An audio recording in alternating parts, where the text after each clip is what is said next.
my whole goal was to retire. That was it, sole focused. And then I was sitting with my buddy talking to him, and he goes, my mom just quit her job. She was going to retire in a couple of years, but she said she was going to work for a few extra years and work at Starbucks because it's way more fun. And I go, whoa, I never thought of that. You mean I could like have a job and have fun? And so I changed my mindset of I need to retire to I need to enjoy life. Great businesses don't spring up out of nowhere. Building a business involves overcoming challenges, experiencing failures, large and small, and putting in the work, day in and day out. Welcome to Season 3 of the Building Bellingham podcast. I'm your host, Leo Cohen. Thank you for joining me as we dive into the story behind one of Bellingham's biggest brands. Today we're going to sit down with Tony Moceri and we're going to talk about what it takes to scale a business, to contract a business, to design a life where you have a good balance, truly a good balance.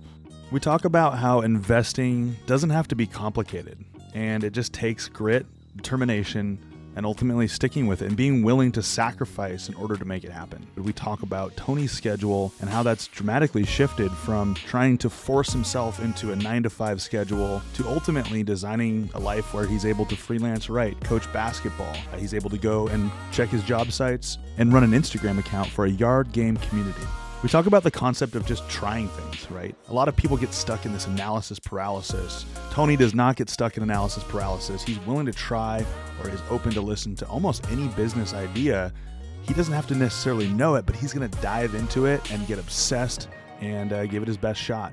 For all of you listeners out there, I know I say this every time, but I love what I do, and I'm super grateful that I get to sit down with people like Tony, and I know you all will really enjoy it. So kick your shoes off, crack a beer, put your headphones in, and enjoy.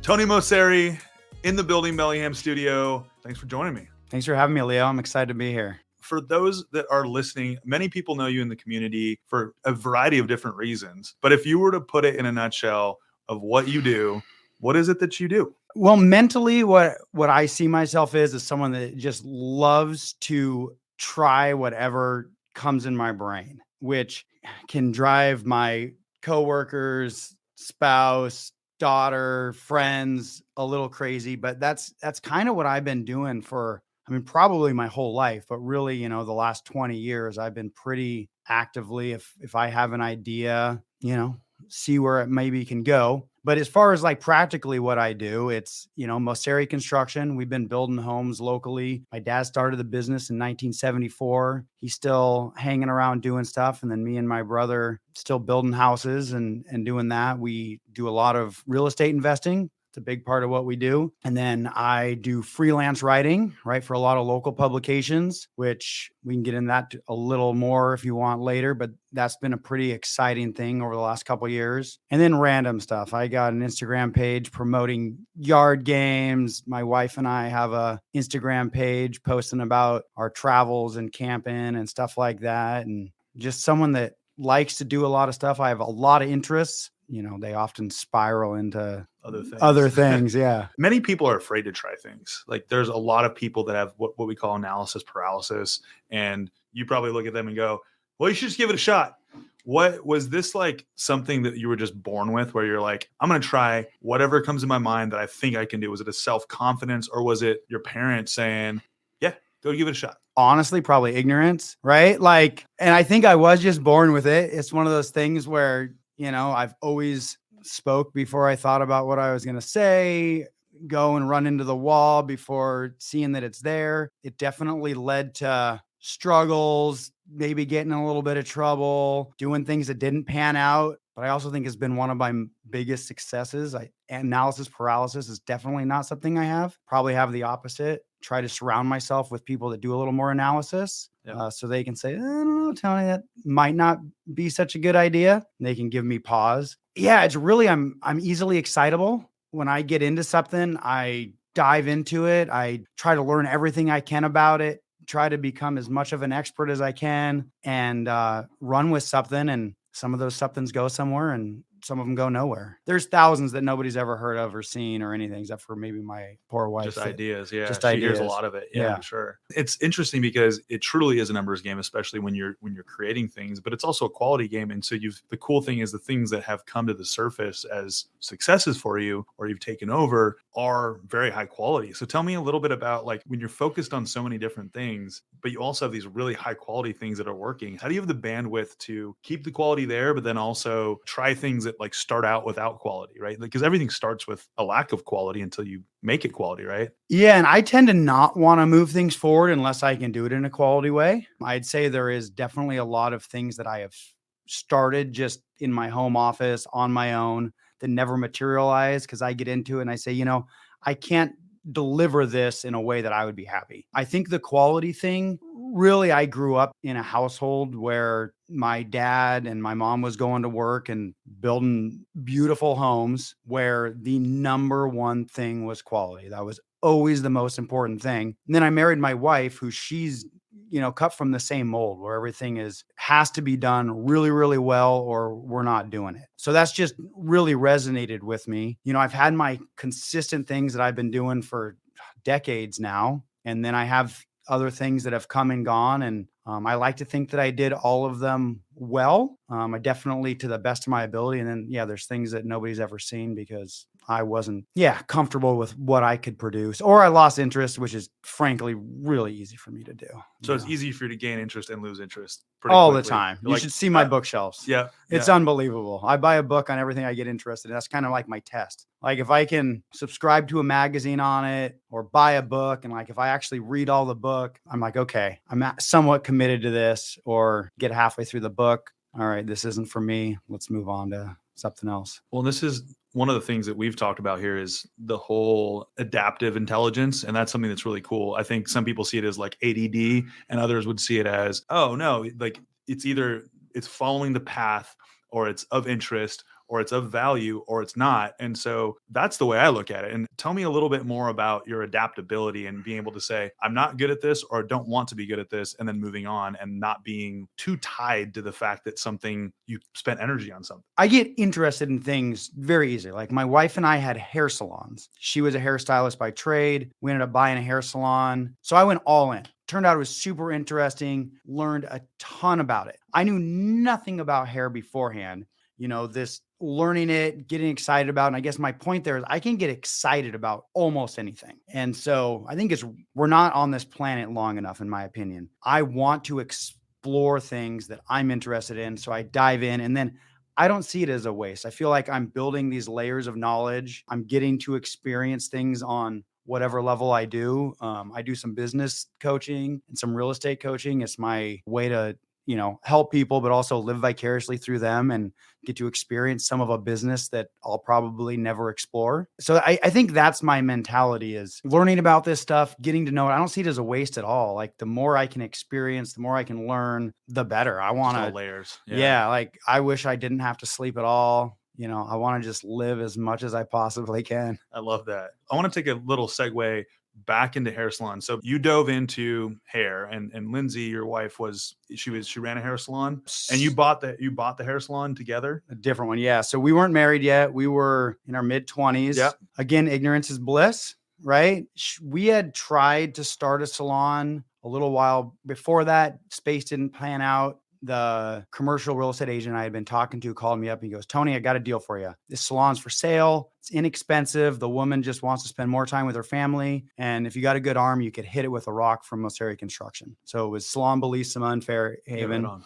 We go, all right, borrowed the money from my brother for, I think I paid him in interest was like a case of High Life or something, We bought it and knew nothing. My wife had done advanced training at Jean Juarez. Super good stylist. So you bet on her. Yep. She had a full clientele.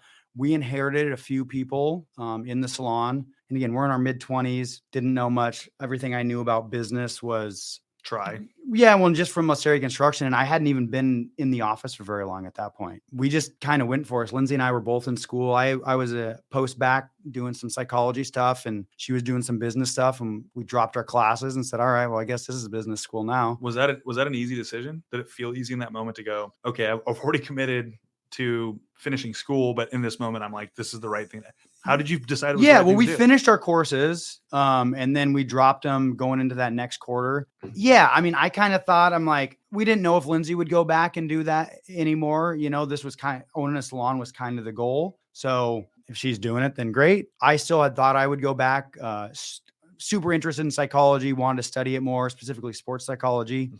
Anyways, I didn't go do that. But so we buy the salon. Fortunately, we had a few stylists there. And then Lindsay, you just add her to a salon and it was instantly cash flow positive, basically, just from her volume. So that helped. So she's the real genius behind that. She's the genius. She had the following. She Yep. had the talent. She was the reason that we knew we'd be able to make our rent payment and Yep. buy product and all that. So about 6 months in, got a little bit of confidence, kind of figured out how we were doing things. And I kind of sat down with everybody and said how we were going to be doing things going forward. And they were all older than me. They'd all been in the salon industry a lot longer than me. And I said, all right, this is how we're doing things. Obviously with Lindsay on board, we had discussed it. And they said, well, that's not how it's done in the salon industry. And I go, I'm not from the salon industry. Yeah.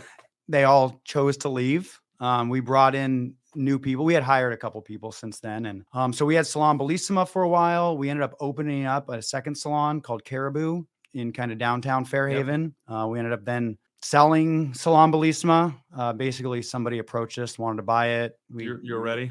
Well, we weren't ready. I said, no, why would we do that? And they said, well, you don't want two salons. And I go, I don't know. We designed them totally differently. They're essentially running, the ones running themselves. We had a manager in place. But I told the broker, it was the same broker. I said, well, but if they'll pay this, I'll sell it to them. They said, yes. So we said, yes. Salon Bellissima is still there. And then we had Caribou for a couple more years. Then the daughter came. My wife was working less. I was doing more of running a salon than probably someone that doesn't have any knowledge about hair should be doing. And we had an awesome manager that, frankly, without her, I don't know what we would have done that first year with Harper being born. And we ended up selling it to her. But I loved it. I learned so much. I learned more in the first 6 months owning a hair salon than I did of all of college. So one of the cool things about you trying these things and getting obsessed, like you should get obsessed with your business, obsessed with your passion, is that you learn really fast, but then there's always like a lesson, a layer that you pull out. What was like the golden ticket in your head of like what you learned in those 6 months, 12 months and beyond from the salon? I mean, I learned a lot about business, the financial piece. I wasn't involved with any of the bookkeeping, any of that stuff at Moceri Construction at that time. I had a couple rentals at that point, but it was like Excel spreadsheet, shoebox full of receipt kind of scenario. Didn't really know what I was doing. And then also just like we learned a lot about promotion and social media was just getting rolling a little bit, interacting with people. I was hiring people. There were some rules that changed in the time. So getting creative on how to have these businesses make money. I could probably talk for this whole podcast about just the salon industry, what I learned. We went to Italy and went to Davanese. They're a hair product company, and took a tour and just learned so much of just general business knowledge, I would say, and hair specific stuff. We'd be at a party and someone would ask a question about a hair product or balayage or whatever. And I'd chime in because I'm loud. And they'd be like, what, why does this guy know what's going on? Yeah. I'm a quick study on some level, but I don't have a very good memory. So really learning things isn't easy for me at all. I have to do. Yeah. Like I have all these books, I read them, forget everything I read. And then go do it. I have to go do it. But I have to do it, talk about it, explain it, live it to really learn something. So this is like one of your first businesses at this time. Yeah, I would say that was my first official business that we owned. And you were like, you and Lindsay were like, this is it. We're going to do this. We're going to take over the salon world. Or was it like, this is what we're doing now, and we're flexible that if something else, some other opportunity comes up, we're ready to shift gears? What was your mindset like? We were all in. I mean, we had a couple things. We had a lot going on at that time. No kids. Yeah. I mean, we were in our 20s. We were cranking. We were traveling as much as we could and working as much as we could. We saw each other on Sundays because I was working 7 to 5 or whatever at Moceri Construction. See her at the salons a little bit, Monday through Friday, and then she's working Saturdays, Tuesday through Saturday, 2 to 7 kind of a thing. And I was coaching, and I had a nonprofit organization called the VZ Foundation we had started. So we're putting on these events. Our plan with caribou, so we designed it very specifically. She goes, I want you to find me a white porcelain caribou head, and I want the space to look like this. And she sent me this picture of this Scandinavian salon that it was like super white and super dark. And in the dark area, it had Vogue magazine covers plastered all over the wall. Wow, that's specific.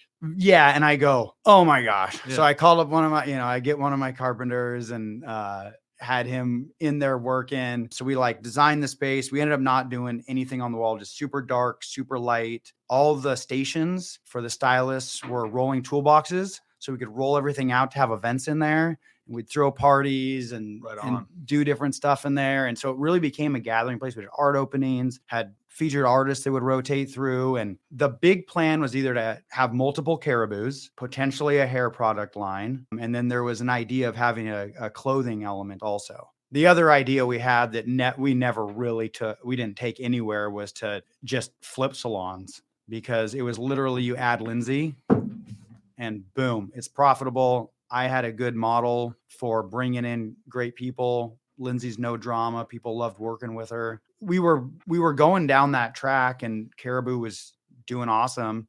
But we also decided to start a family, and that changes everything. Yeah. The priorities changed instantly. Lindsay's passion for hair kind of went away. And so we moved on. And I actually have a couple times floated out the idea of buying a salon. When I've seen them come up, and we know what to do. Lindsay's been a hard no. She's the sensible one. And without her, I got nothing. So we haven't. Yeah. And I don't think that we ever will. But you're still going to ask, because that's your nature. Oh, it's still you're still going to say, hey, I saw this, it popped up. Yeah. I'm interested. And Lindsay now, she gets to she pursued the clothing thing. So she's doing that online, and she does pop-ups. Yep. And so she's still getting to pursue that part of the passion. And then we put in a little space at our house, and she does a little bit. It's awesome. You had mentioned something about having a couple rentals right when you had started up the business. So you knew the basics of real estate. Either you had figured it out, or you'd stumbled your way into it, just like everyone with their first real estate purchase or transaction. Tell me about your experience, and why did you say, I want to buy a house, or houses, or rentals, or invest in real estate? I grew up around houses. I would skip school to go pour concrete with my dad. Our house was never finished. I didn't live in the classic contractor? That's the classic contractor. I didn't live in a completed house until I went away to college. And that was a not so great dorm, but whatever. But it was complete. It was complete. Yeah, it had been completed for a long time. It had always kind of been houses, is what I knew. I grew up 15. I was going to work every summer, all summer, did that consistently, played Monopoly, whatever. And I was 20 or so and had moved back to Bellingham. I transferred to Western, and my dad goes, we don't know anything except for houses. You better buy one. Yeah. And I go, okay. Yeah. This is back when, banks were giving away money like candy, and we all know how that turned out, but I got lucky. Did it not turn out well? No, there's a couple bumps. I knew how to work on the houses. I was lucky that they were rented. So, that turned out okay for me, even though I wasn't always ahead on all of them for the whole time. But yeah, so I bought my first place, went in, and the bank said, well, do you have a job? And I go, well, work at the Boys and Girls Club and make like $8 an hour. And they go, good enough. Here you go. Here's your loan for a house, kid. It was rented when I bought it. Yeah. And it was basically never vacant. I had to go in and do stuff a few times. And we could sit here and talk about rental stories for a long time. I've learned a lot. Wasn't all sunshine and roses, but I didn't know anything. Yeah. My dad had a couple of rentals, and he said I should buy one. What did your first rental cost? It was $139,000 over on Ellis Street. So that's like an escalation minimum now. Mm-hmm. Yeah. It was a four bed, 2 bath. Say Ellis, just literally right here. So that's a different price point now. Yeah. And good timing. Yeah. Lucky. And I don't know when Rich Dad Poor Dad came out, but I had never read it. There was no podcast talking about real estate. I had never read a single book about it. I didn't know what a cap rate was. I didn't know anything, but I knew that my goal was always to retire. That's what I thought I was supposed to do, was to make enough money to retire. Sole goal. That's it. From the time I was like, I don't know, 12. Teacher goes, what do you want to be when you grow up? I'd say retired. And they're like, all right, go out in the hallway, at least be an astronaut. Come on, man. After I gave up my NBA career. You said NBA, NBA not was MBA. NBA was my first plan. Yeah. When that didn't pan out, Was it because you weren't 7 feet tall? Yeah, That nowhere didn't help? near that didn't help. And then probably also my skills. But so yeah, that didn't quite pan out. So then I'm like, well, I better just get retired then if I'm not going to get to play basketball for a living. So my idea was, all right, I'm going to buy rental houses. And again, as I pour myself into stuff, I went to real estate school, found out what realtors have to do. So I got a lot of respect for you guys.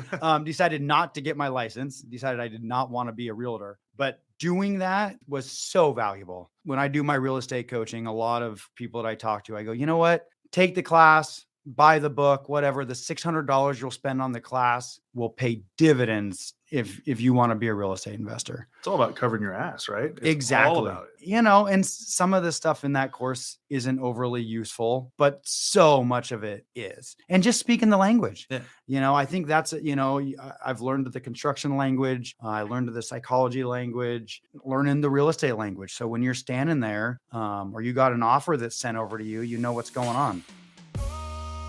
Hey everyone, it's Leo. One of our goals here at the show is to uplift awesome small businesses in our community. So every month, our team produces a local business news update where we celebrate anniversaries, announce changes and collaborations, or tell you about major business moves so you can stay in the know. It's all on social media, so be sure to follow the Building Bellingham podcast on Facebook, Instagram, and YouTube.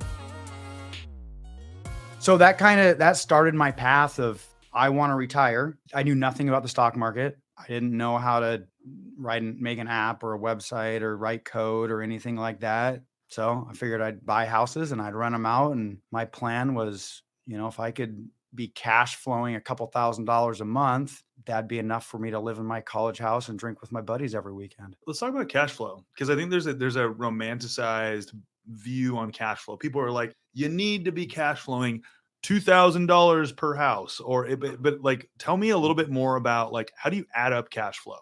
Like, what's your goal when you buy a rental property? Breaking even $100 a month, $200 a month.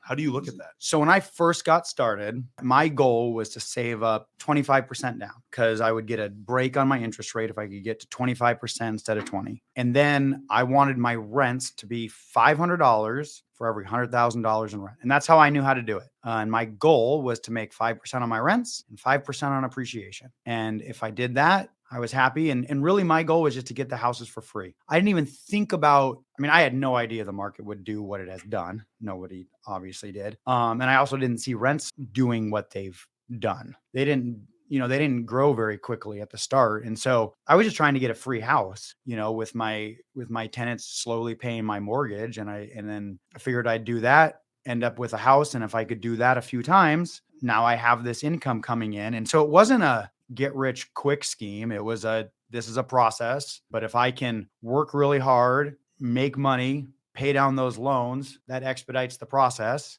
So you're not going out and buying crazy trucks and, doing all sorts of stuff that wasting money on. You're just dumping your money into these houses. No, if you saw my truck, you'd laugh. And I pulled up here in a 1985 Westphalia that it started this morning, first try. So no, it's a blessing. Yeah. So shout out to the Westphalia for exactly. firing up this morning. Yeah. Shout out to Tim who keeps that thing on the road for me because I'm not mechanically inclined.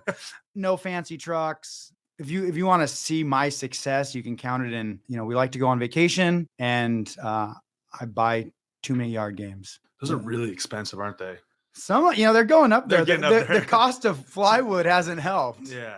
Again, we like to live. So traveling is a big part of what we do, but I've never been one to say I'm going to drive around in an $80,000 truck or whatever.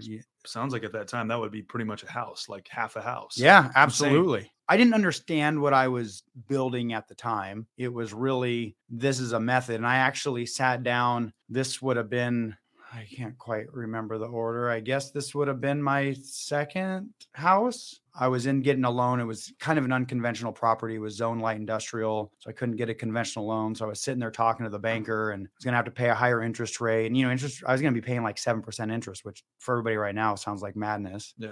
And I had just graduated from college. Like I was just about to. I was a really good saver, always lived way below my means. And so I would just hunker cash away, saving up for my next down payment. always working, always had a job, 2 jobs in the summer. The banker goes, "What do you want to be when you grow up, Tony?" And I go, "I think I want to be a real estate investor." And he laughed at me. He did not mean anything ill of it.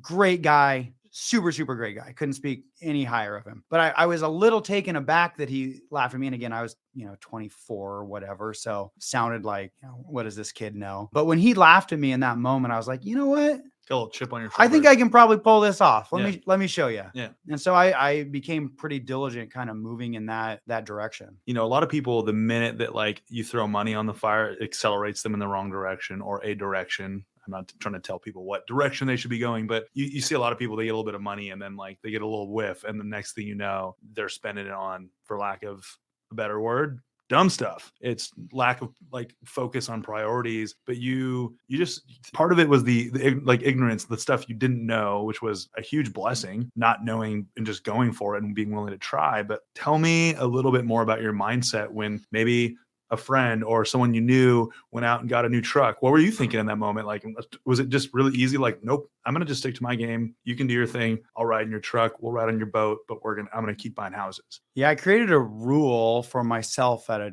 really young age to never get a loan on a depreciating asset. I've never broken that rule. And I never had enough cash to buy an $80,000 truck because I was always buying houses with them. You see cool stuff, looks awesome, but I was always working towards retirement. My goal was I have to get to retirement. How old did you want to be when you retired? I wanted to retire at like 30. Part of it was like, I never really knew what I wanted to do. I had all these ideas of what I wanted to do, but yeah, I don't think I never had like that one thing that. And it seemed like people had these things, right? They're like, this is what I'm going to do. And that was never me, right? And I was really consistent. Moceri Construction's rolling, always doing that, other businesses. But there was never like this one thing that I was like, that's my calling. I'm going to stamp a label on myself. This is Tony. Yeah, I identify Tony the astronaut as a contractor, an astronaut, whatever, right? Yeah. And so I think that was part of my struggle, is that I always basically wanted to do whatever I wanted to do whenever I wanted to do it. That's kind of how my mindset had always been. Growing up, I spent a lot of time in the hallway at school because that was kind of my attitude there too, which wasn't acceptable. So I was just so driven to get enough money to not have to go to work. I had laser beam, solar focus, like to the point where when my wife and I were first getting together, I had a condo I had bought. I was living with a buddy and I had this house on Ellis Street, and something came up. She was come over. I don't know if we'd even gone on a date yet. Maybe we'd gone on a couple dates. She shows up. She's literally walking and I go, I got to go. Emergency at a rental. And she thought I was blowing her off. She's like, well, this guy's a jerk. Yeah. Fortunately, we knew each other.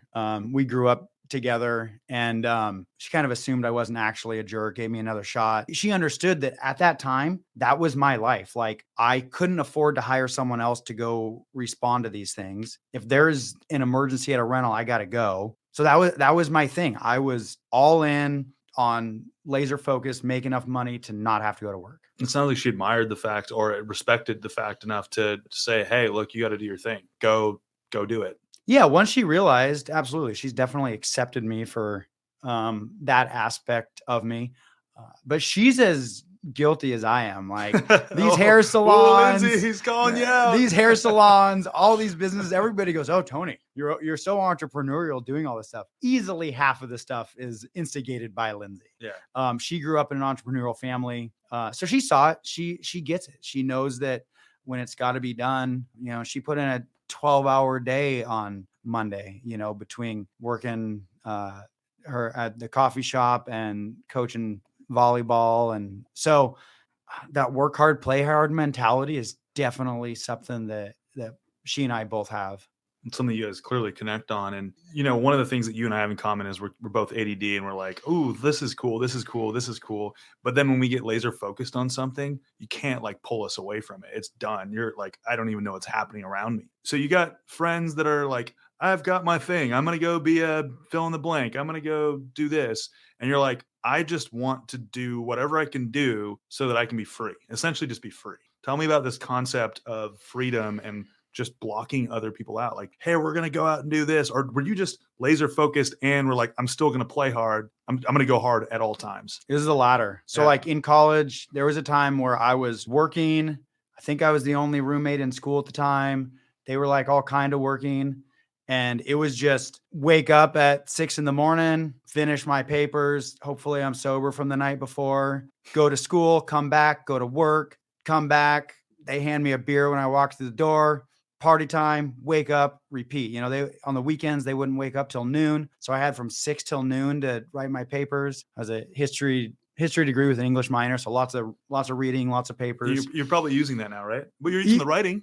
I am finally using the writing. I love it. And I'd say that history, what it did is it kind of taught me how to learn, how to find information. Yeah. But no, I'm not working at a museum and I'm not teaching, which is kind of what I thought I was going to be doing with it. I didn't want to miss out on hanging out. I would just push. And then same thing when we were in our 20s, Lindsay and I just pushed, and I worked a lot of hours. And the hard part for me, and I really just learned this semi recently, is as I got a little further into the career and moved into the office and running jobs, and then I eventually got out of that. But I can't work around humans.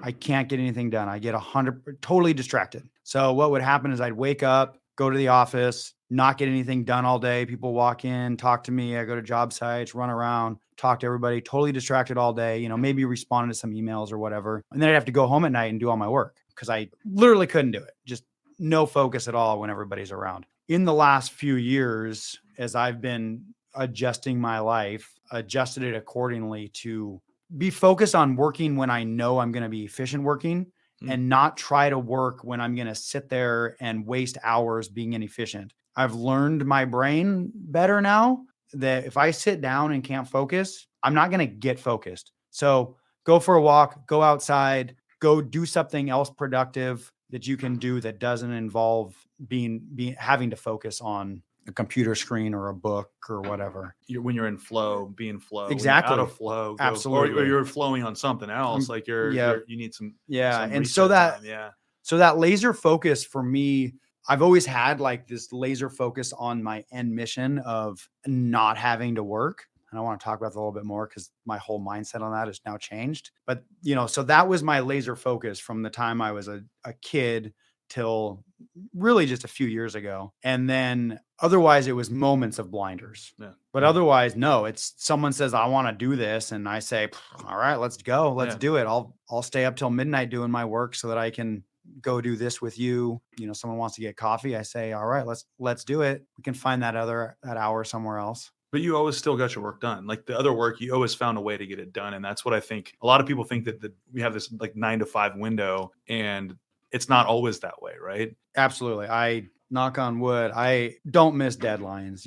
I am super focused on, if I tell someone I'm going to do something, whether it's getting a contract to them for Moceri construction, getting a lease in place, a writing deadline, being at practice if I'm coaching, whatever, I'm there and I'm present. So how do you find energy? Some people are just like, they have no energy. They could not even get close to pushing them. Like, do you think some of it's grit and the other part's energy? Like, do you have to have a balance of grit and energy, or is it all grit, or is it all energy? I mean, I was born with a lot of energy, I think. My parents said I didn't nap. So I was born with energy, but I attribute a ton of it to I get up and I exercise every morning. As I've aged, I actually take a couple rest days now. The truth comes out. The truth comes out. I take Tuesdays and Thursdays off. But I still try to move, right? But I get up, I work out. I don't drink coffee unless it's like I drink coffee based off of the experience. Or if I'm at a coffee shop with someone, I get a cup of coffee. If we're camping by the fire, I'll have a cup of coffee or whatever. But usually by the time I get into my workout, I'm ready to go for the day. You're awake. What about sleep? Yeah, I sleep from 11 to somewhere between 5 and 6:30. I've stopped setting an alarm. And you just wake up like you're on your circadian rhythm, and you just get up, your feet hit the ground. And do you ever fight it, or is your clock just ticking and going, dude, get up? Lindsay actually commented the other day. She goes, man, you slept in. It was like 6:45 or something before I got up. Stuff happens. I get tired. I stay up too late. I worked out and did a pretty rad hike on Saturday. So maybe that contributed to it. Drink too much. Yeah. I'm human. It's not like I can't abuse myself, but For the most part, I wake up kind of ready to go. On the weekends, often I'll get up and just read or write, get my workout in a little bit later, especially if I'm going to go outside. Yeah, for the most part, it's pretty consistent. Yep. And I think the exercise, but also I'm easily excitable.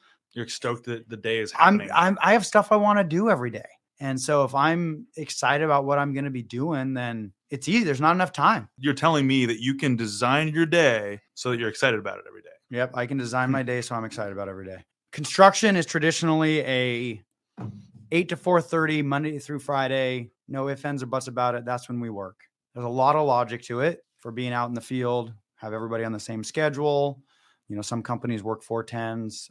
We don't. One, neighbors don't want us there too early or too late. And also we want to be there when the subs are on site. So we've been very consistent with that schedule.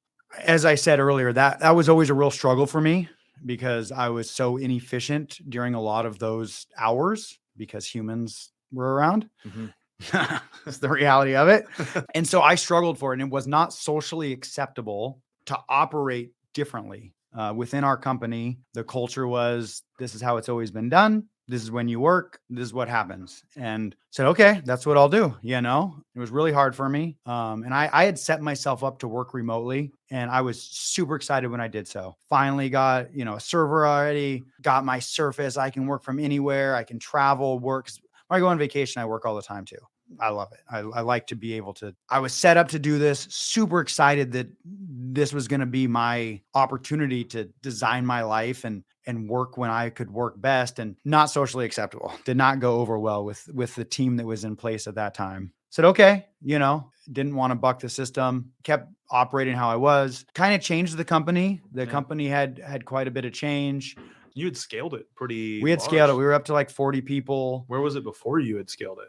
20. It had always been right around 20 people. We doubled in size. We had grown to 20, high 20s in the 2008-9 timeframe, when the bottom would never fall out and money just fell from trees, and we're turning away giant, great projects. And everybody knows what happened. Bottom fell out. We got chopped by 2/3, but then grew it back up and got up to 40 people, added some different divisions, landscaping, excavation, design, really big crew out in the field. What would you say were some of the biggest pros of having a bigger business, and what were some of the cons? I liked having the crew. I loved the team. I really, really liked that aspect of business. It's my favorite part actually is building that team and having that piece. That, and I guess the creativity that kind of comes along with that growth.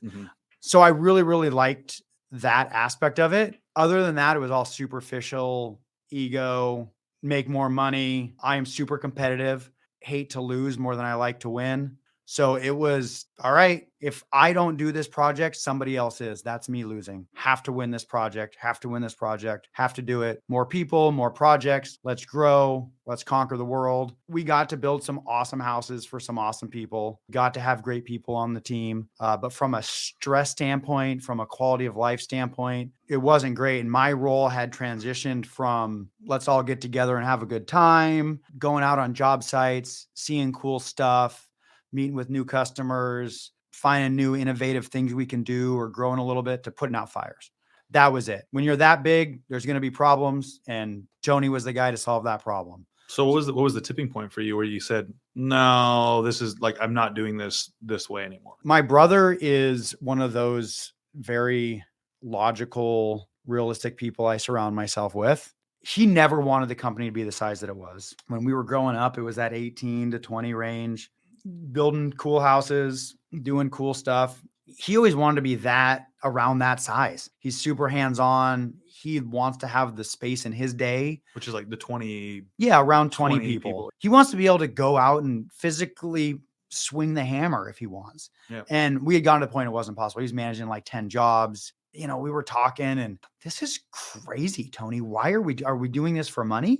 Well, yeah, I guess so. Don't we want to make more money? He goes, well, I don't care if we make more money. I don't care if we make way less money. Well, that's a novel idea. I never thought of that. And my dad at that point he never wanted to be that big. It was never his aspirations. I was definitely the driving force behind that, and really was my competitive nature. So we said, okay, well, maybe we shrink this thing a little bit. And we had multiple project managers, and that time we had about 5 full-time project managers, 4 or 5, and just cranking and project manager assistants and a lot of overhead. My dad always equates it to like an air traffic controller trying to land all the planes at the same time. Yep. I always equated to like this giant dinosaur you got to keep fed. And so my brother was like, you know what? Let's scale things back. Let's do more of our own stuff. We have projects that we've been talking about doing, property to build a house on, or, we like flipping old houses. You find the worst house in Bellingham and we'll make it gorgeous, and, getting people in a great home. He goes, let's do more of that. And so it was real slow. We did it through people kind of naturally leaving,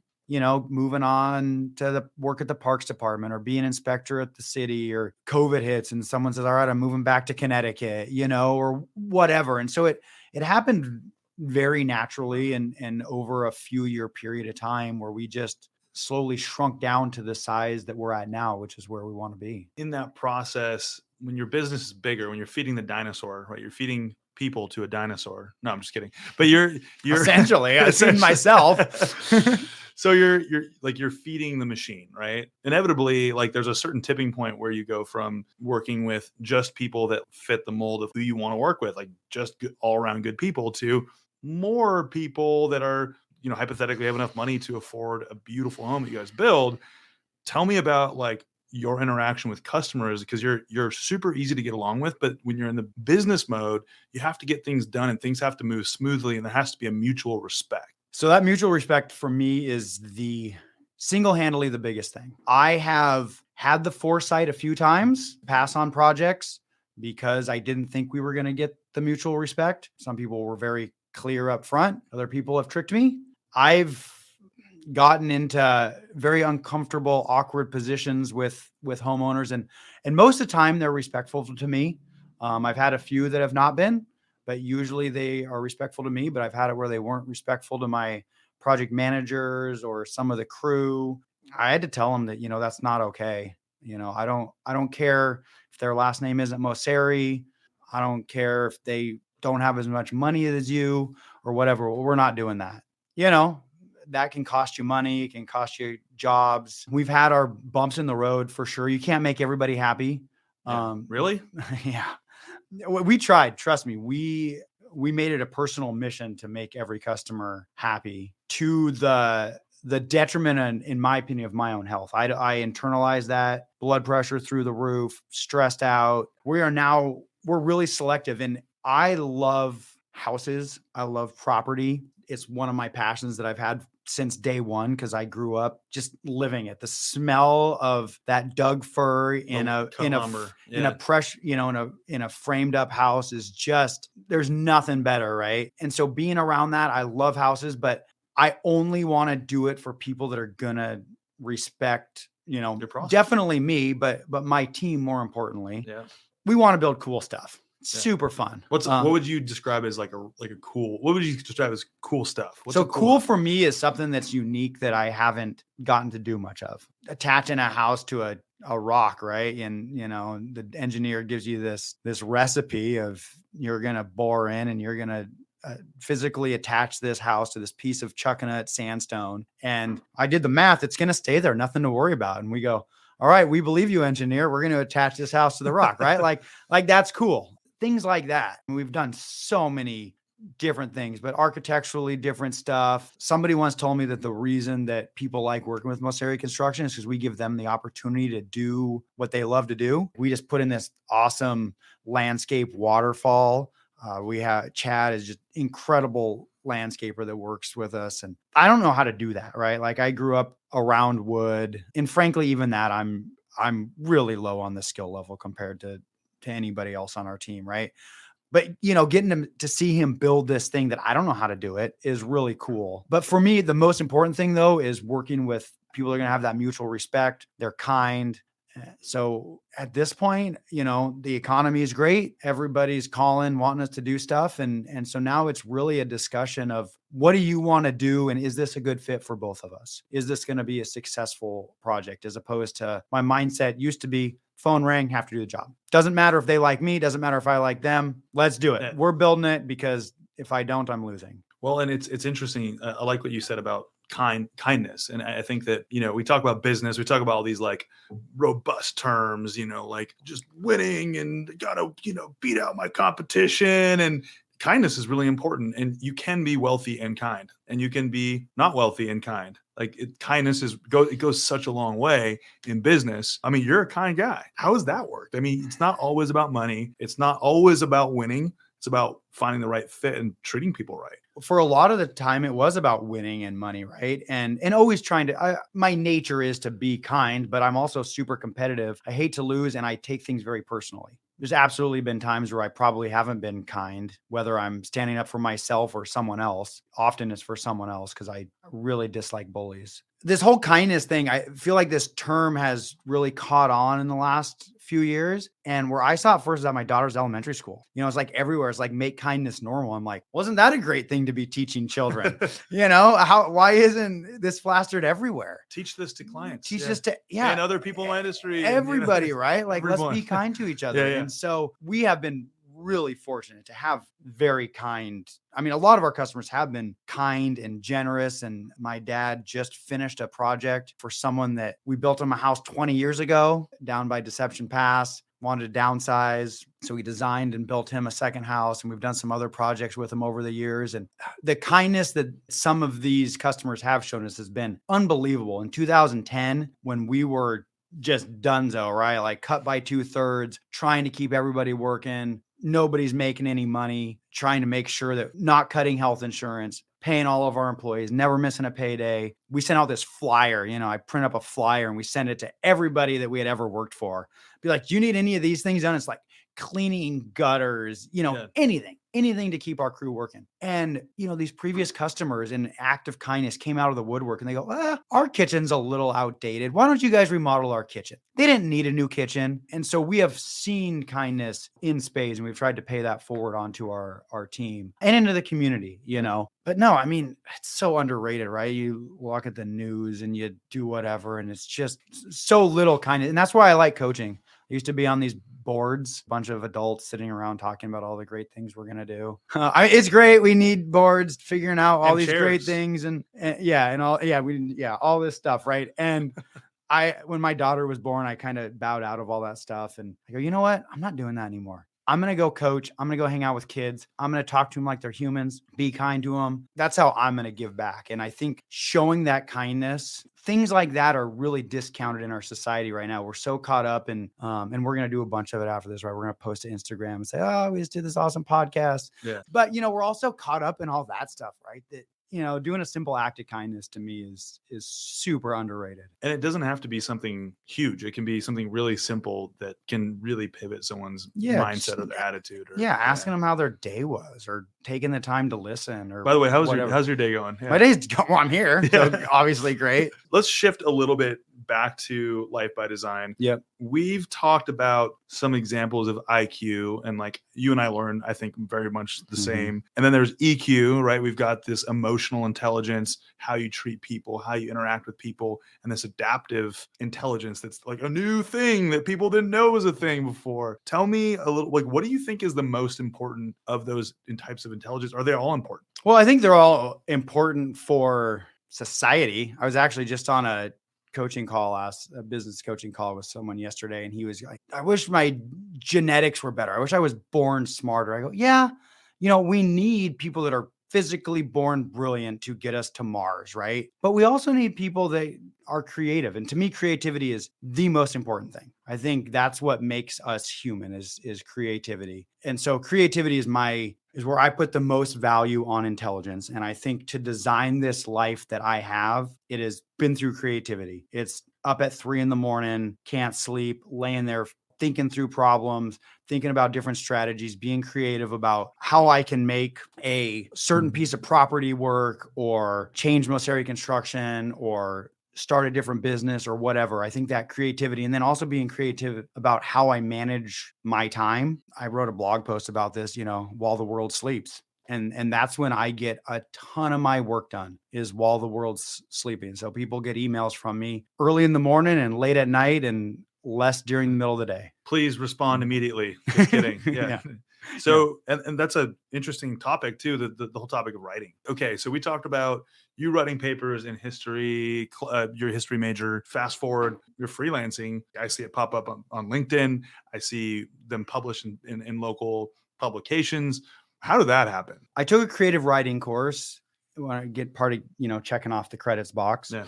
And at one point I went to my dad, I think I want to be a writer. He goes, that's great. Why don't you, don't quit your day job just yet. I go, okay.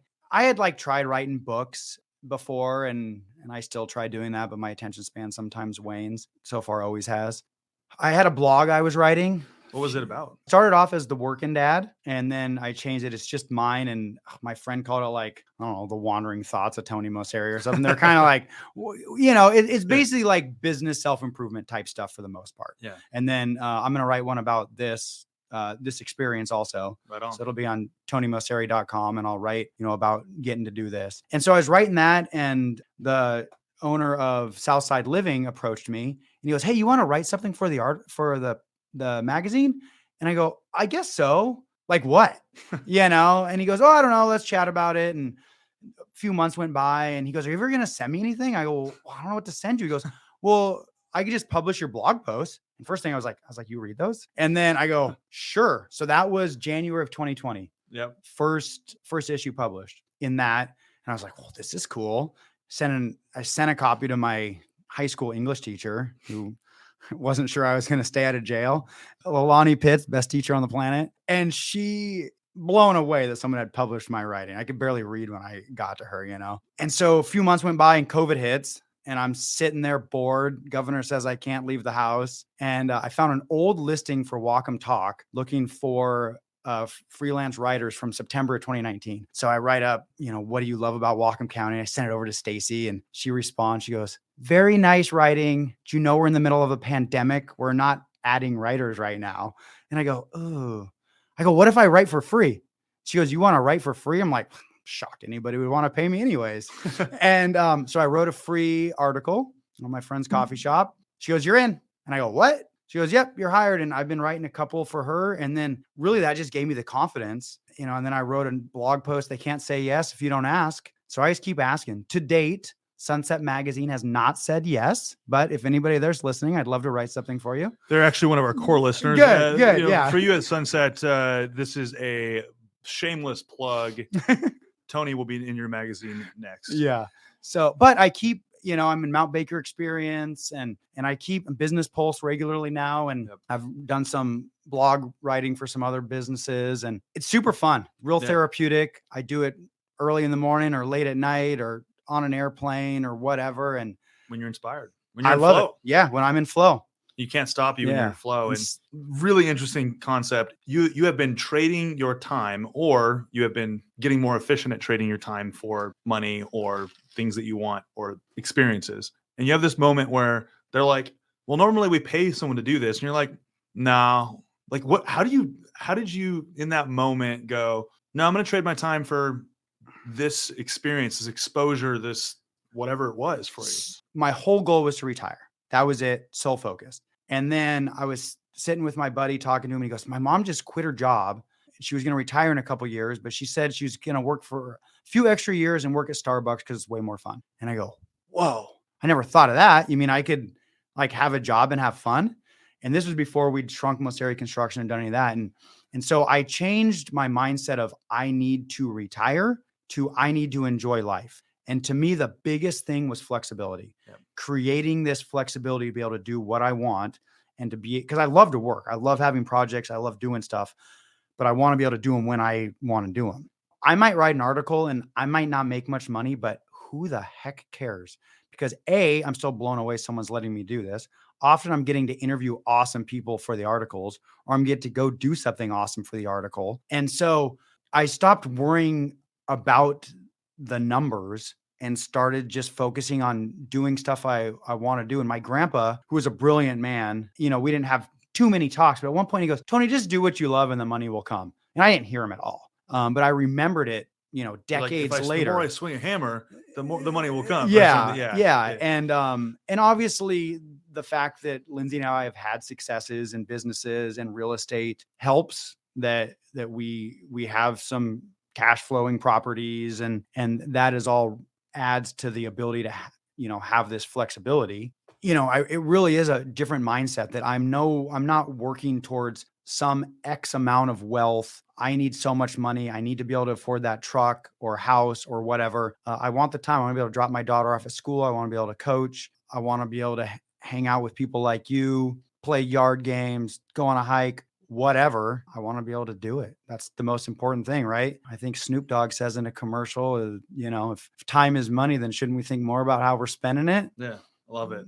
Yard games. Yard games. All right, let's wrap it up with yard games. I think that we all love them. There's lots of them out there. There's a lot more than I ever knew just by following your page, and follow Yard Game Nation on Instagram. That's and right. Tony's product reviews are awesome. Tell me a little bit more about yard games and creating that, and like exploring the millions of different games that are out there. Yeah. So I'm super competitive. We talked about that. Really? I didn't hear. Okay. Yeah. And Noted. so I love competing at anything. So game room games, foosball, the yard games.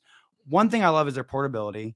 But then the other thing is they're so creative, right? Most of them come out of somebody in their garage fiddling around, or a bunch of buddies in the backyard. They come up with this idea. They start throwing a Frisbee at a garbage can, and next thing you know, Can Jam's born, right?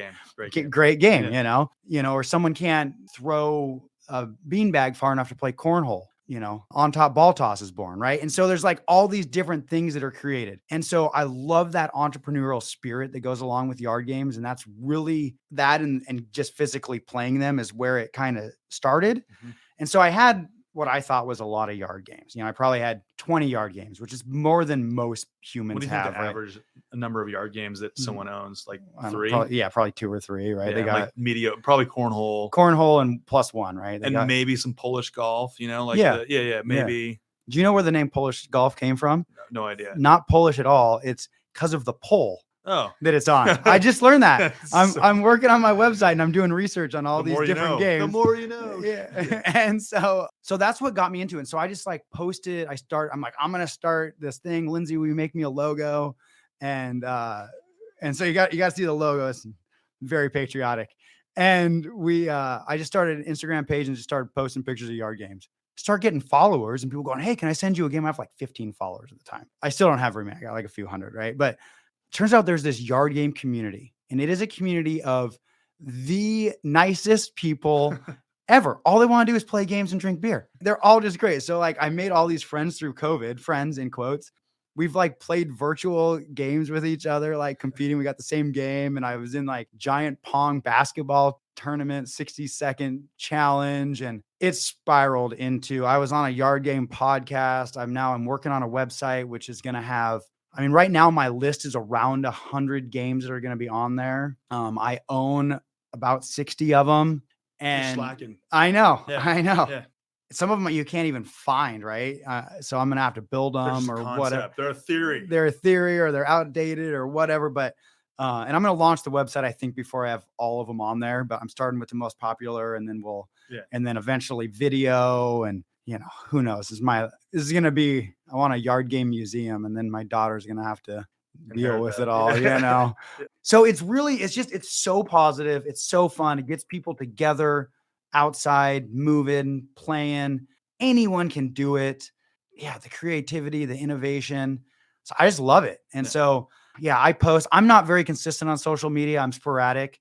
I'm like, all right, I'm going to post a bunch, and I'll post a little bit, and I'll do a YouTube video. But I'm trying to be more consistent just because I want to share all these games with everybody. And these people are working hard. There's not a lot of money in yard games for most people. So it's passion projects. It's all passion. It's all passion. And so to give them some free press, I will never knock off a game. If I see a game that's some dowels and a block of wood that someone came up with a new innovative way to play it, I'm not creating my own. I buy it from them. I don't care what the number is. They worked hard. They're working hard. We got to give them props. Got to support them. Yeah. It's just all about fun. Right on. You do a lot of different things, but one thing that I think that makes it all cohesive is just this whole, the laser focus. Even if it seems like distraction and a bunch of stuff going on, there's so much rooted around living a good life. And I admire the hell out of you for that. And I think other people that are wanting to be entrepreneurs are trying to figure out like, how much do I grind